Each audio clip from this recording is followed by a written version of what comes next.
so no comment there. First of all, more Pop Warner than we've ever had in You Got Moss. What's happening in college? They apparently aren't mossing anybody either. Also, I'm concerned that Rex is not going to have a voice for the rest of the show. Yeah, a little too excited about that. His favorite segment of the show. Meanwhile, the NFC East in prime time tonight. 2-5 Cowboys, 2-win Eagles, both desperate for a win today. Carson Wentz's first game against a Cowboys QB not named Dak Prescott. The Eagles are in first place in the division despite a 2-4-1 record, but there's still plenty of season left. With the Cowboys win tonight, Dallas will be the first NFC East team with 3 wins. In the end, though, it's still Cowboys-Eagles, and that means some bad blood. They were the blue-collar city. We were the white-collar city. Disrespecting each other. It wasn't just a game. It was a fist fight. They think they're better than everybody else. Why are they America's team? We felt we had a better ball. Those people in Philly love to play Dallas. Dallas, we hate you. Are you ready? Is you ready? Ready. You say you ready. Whole squad ready. Ready. Fans are always like, hey, there's 2 games every year that you really got to win. It's the 2 Dallas games. I mean, energy's high. Now you throw in the Dallas Cowboys. We know their players, and they know us well. So it's always going to be a fun one, and we're excited for it. You can bring what you got. I'm going to the top. This is the opportunity that everyone wants playing football. You know, quarterback, it doesn't matter what position you are. We haven't played the best in some games. I mean, we're still right where we need to be. We're still at a place where we can make a run for the playoffs. You say you ready. Whole squad ready. Ready. I mean, I guess he's not wrong. The question is, how are you going to do it? And that starts at the QB position today. So, Matt, I guess I'll start with the most obvious question.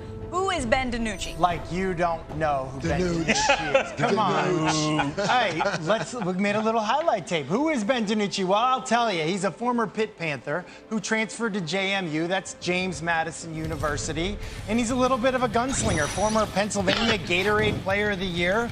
He's got a little sidearm release, so if pass protection isn't great, which that's what we kind of expect in Dallas right now, you're going to get some sidearm throws. But Randy, he's a decent athlete. This is the zone read against Richmond. Boom! That's your quarterback. I don't think he'll do that today against the Philadelphia Eagles, but he's a talented thrower. I'd say he's a raw prospect. Not expecting to start it. He gets the ball up and down.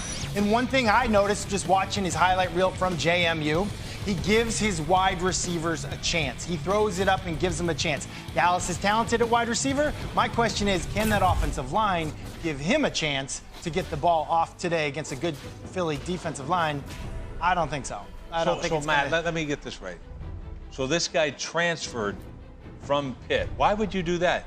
Well, because you couldn't play at Pitt. Oh, my goodness. It happens. Don't this be a hater. This is going to be a beatdown. Went to North Dakota It's going to be a beatdown. Don't be a hater. Making college competitions here. It's going to be a beatdown. Really, you feel confident right now in what you're seeing from the Eagles? Compared to Dallas? Yes. Yes. There's one fact about this game. They can't lean on DiNucci. I'll tell you that, because if he's the one that has to throw it 30-plus times, it's going to be bad. I mean, yes, they have talent at the receiver position, but are there any leaders on the Dallas Cowboy team that can really take it upon themselves? You can always say lean to the running game, but the offensive line isn't good. We still haven't seen anything very positive from the defensive side of the ball, and I'm looking for just those certain few guys that really define the Cowboy team. And I tell you, when Dalton went down last week, and it was just sort of he got cheap shotted and he was knocked out in the reaction of the team, and there was no all-out brawl on the field. I mean, that's where, what did we say last week, Sam? I said last week when I showed you a play about that defense, it's either you don't know or you don't care, okay? And it just looked like they didn't care after Dalton got hit. So that's what I'll be looking for. Hopefully a rivalry like this, like we're talking about, Eagles-Cowboys, brings that back. But does anyone on the Dallas Cowboys want to step up? When I look at this team, I said last week about, is this team a real team? From the outside looking in, they don't look like they're in it for one another. Yes. We've all been in the locker room. You coached many teams your whole life.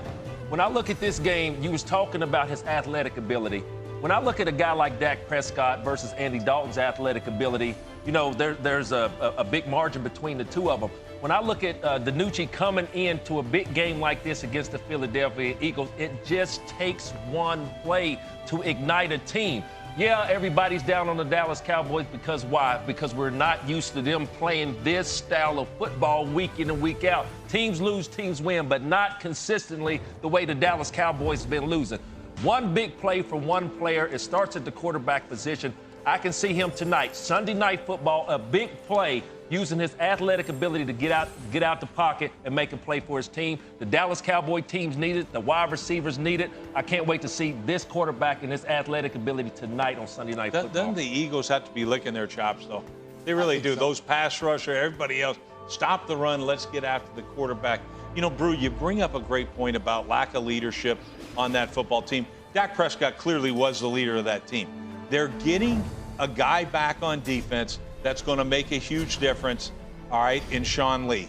And Sean Lee, he's the guy that always pulls a hamstring. Yeah, he's running. Why? He gives everything he has every time on that field. And that's something we haven't seen from this team. We'll see the impact that he has today, but it better be huge because to me, I think the Eagles are going to be too much today. Yeah, and players on the Eagles, I can look to the head coach. I have confidence in that, in the quarterback. Fletcher Cox, Brandon Graham, they have those type of guys I'm talking about that I can't recognize right now on the Cowboys. They got a legitimate defense. Legitimate defense. Well, and we challenged Carson Wentz earlier in the year. I mean, there were times where it felt like he did have to do it all, times saying, try not to do it all. But when you look, once again, the injury report, no Miles Sanders, no Deshaun Jackson, no Alshon Jeffrey, but he's got 6 touchdowns in the last 2 weeks. So things at least seem to be looking up for Carson Wentz. We'll see if they can get the win over the Cowboys today.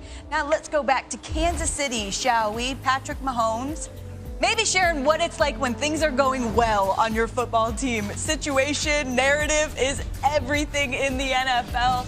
2 old friends talking there in Kansas City as they get set for the Chiefs and the Jets at Arrowhead. Still to come on Countdown, the panic might be setting in outside the Patriots facility, but our guys will tell you what Cam and company can do today to save their season in a huge divisional matchup in Buffalo. Plus,